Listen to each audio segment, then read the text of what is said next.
Time now for the quote of the week. Now, you'd be forgiven for thinking Transport Minister and former Finance Minister Chrystia Freeland had passed away instead of just resigning from cabinet to take a position as special envoy to Ukraine. But come on, those accolades were flowing from her political allies, federal liberals. I thought, is she okay?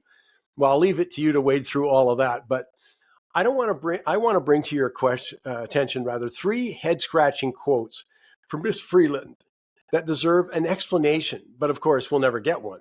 Last April, for example, before the last federal budget that was tabled, she stated, as finance minister, it would be irresponsible and unfair to pass more debt to the next generation.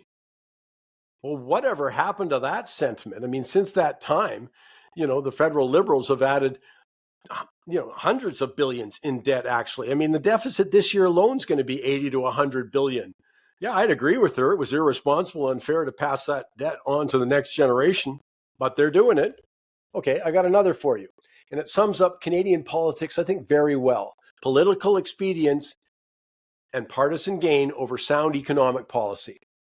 After introducing herself and voting for the GST holiday last year, she admitted in quotes, Canadians know that we are not focused on their real needs when we are preoccupied with costly political gimmicks like the GST holiday and the $250 checks. In her words, the GST holiday was a political gimmick that cost billions of dollars at a time of record debt, but she still voted for it.